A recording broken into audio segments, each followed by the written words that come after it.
Hey, little bro. I hope you are ready because with today's fun facts, we are about to get smooth. I hear you, big sis. Today, we are about to take you to music school with an icon in the world of jazz, sharing interesting facts from the biography of Ella Fitzgerald. Taking a look back in time, she dominated the world of music as an award-winning artist, selling over 40 million albums with ballads, jazz, and her work singing with orchestras. Hands down, Ella Fitzgerald is legendary in the world of music. Now, sharing a couple of facts from her biography, the life of Ella Fitzgerald began on April 25th in 1917.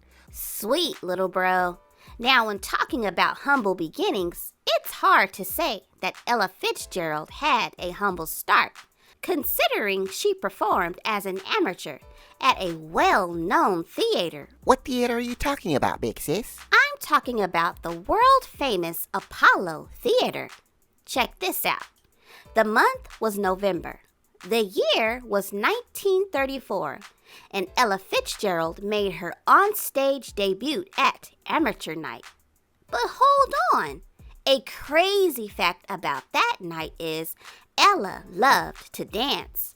She intended to dance that night for the crowd, but after seeing the other dancers, she decided to sing. And after her performance, she took home $25 for winning Amateur Night. Wow, that sure took a lot of courage. I mean, for me, getting up in front of my class is scary, let alone getting up in front of the Apollo Theater. I'm too shy for that. Actually, I've got another interesting fact from the biography of Ella Fitzgerald that you both actually have something in common. Most people don't know that although she is known around the world for amazing performances in front of thousands of people, in person, she was actually shy. Checking out stories from her biography, there were stories of Ella being a lonely girl in New York. Although she was there for performances, Ella was known for keeping to herself before showtime. That's a nice fact from her timeline, big sis. Speaking of shows, Ella Fitzgerald performed for many years, surrounded with discrimination. So with this next fact, I'm talking all about how she got help from an iconic Hollywood influencer. Who are you talking about, little bro?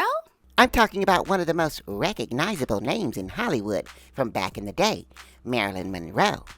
Fitzgerald admitted to owing Monroe a real debt because she helped her perform at a popular nightclub in the 50s called the Macombo.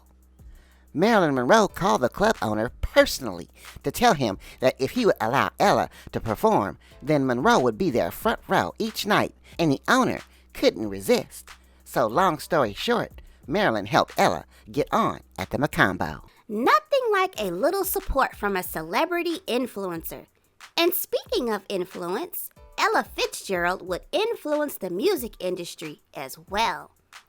In 1958, more than 20 years after her first performance at the Apollo Theater, Ella Fitzgerald became the first African-American woman to win a Grammy in history. Actually, when looking back at that night, Ella Fitzgerald would take home 2 Grammy Awards for Best Jazz Performance, Soloist, and Best Female Pop Vocal Performance. Sweet. Speaking of African American firsts from her biography, in 1972, Ella Fitzgerald, along with Carol Channing, performed during the Super Bowl.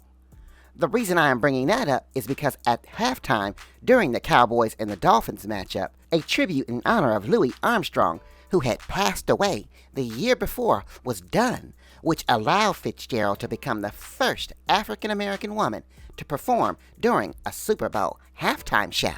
Wow! I didn't know about that one, little bro. She was definitely a recognizable celebrity around the world. But with celebrity comes problems as well.